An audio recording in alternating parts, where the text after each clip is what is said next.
सभी आज mother's day में आप सभी यहाँ पर उपस्थित हुए, तो सभी माताओं को हार्दिक शुभकामनाएं एवं बधाई। आज मदर्स डे है, तो मदर्स डे मतलब एक माँ हमारा कौन है? सबसे पहला, सबसे सामर्थ्य, सबसे शक्तिशाली वो माँ है कौन? बताइए आप सभी माताएं। परम पिता, उसको माता ही कहते हैं। क्या कहते हैं? माता, परमात्मा, है ना। तो सबसे बड़ा वो है परमात्मा है, जो इस सभा में सबसे पहले स्वागत उस परम पिता परमात्मा का। दूसरा माँ हमारे कौन है? प्रजापिता ब्रह्मा, वो दूसरी हमारी माँ है, जिसके द्वारा परमात्मा ने आदि पिता प्रजापिता ब्रह्मा के द्वारा हम सबको रचा है, हम सबको पैदा किया है। तो दूसरी माँ हमारे कौन है? परम पिता परमात्मा माँ है। तीसरी माँ हमारी यज्ञ माता, जो जगदम्बा कहा गया है। इस संस्था के पहली मुख्य प्राशिका वो थी जगदम्बा मातेश्वरी। कौन? जगदम्बा माँ। तीसरी माँ कौन है? धरती माँ। धरती को भी क्या बताते? विशाल। तो धरती भी हमारी माँ है। और चौथी माँ है हमारे, जो हमको जन्म दिया है, वो भी हमें पैदा किया है, वो हमारे माता है, जिसने हमें इतना सुंदर, हम उनकी रचना है, वो हमारे, जिसने हमें जन्म दिया है, 9 महीने तक हमें खून से सींचा है, वो माँ को हम सत नमन करते हैं। और पांचवा माँ कौन है? आप भी एक माँ है, जिसने अपने आप को बहुत सहनशील और शक्तिशाली बनाए हैं। कहते हैं कि माँ की महिमा जितनी करे उतनी कम है।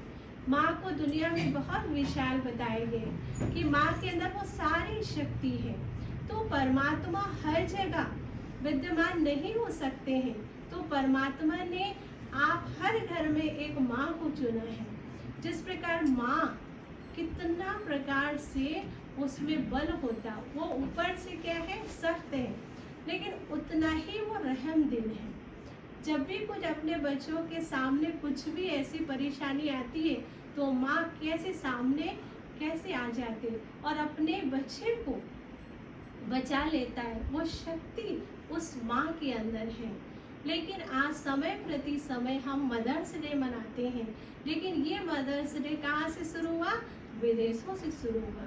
क्योंकि विदेश में बच्चे को जन्म तो दे देते हैं, लेकिन उसको हॉस्टल में या कहीं डाल देते, वो पालन नहीं कर पाते, और वो बच्चा साल भर में एक बार अपनी माँ से मिलते हैं और मदर्स डे की विश करते हैं। लेकिन एक मदर्स डे हम अब भारत में भी शुरू किए हैं। तो माँ हमेशा अपने बच्चों को अपने प्यार से सींचते हैं और उसको योग्य बनाते हैं। लेकिन समय प्रति समय आपने देखा है कि कभी कभी माँ अपने बच्चों को भी छोड़ देते हैं और वो बच्चे अनाथ हो जाते हैं, कहीं पर भी छोड़ देते हैं। तो वो माँ के दर्जा को आगे करने के लिए ये मातृत्व दिवस हम सभी मनाते हैं। इसको कायम रखने के लिए आज के दिन हम मदर्स डे मनाते हैं। तो इस मदर्स डे पर आप सभी को यहाँ एकत्रित किया है कि हम सब फिर से जागे और अपने बच्चों को अध्यात्म के रास्ते पर ले चलें। आज पहले हम अपने बच्चों को अपने हाथों से खिलाकर अपने बच्चों को वीर बना देते थे। जैसे आपने लक्ष्मीबाई की आपने गाथा सुनी है, ऐसे अनेक माताएं हैं जिसने अपने बच्चों को वीर बनाया है।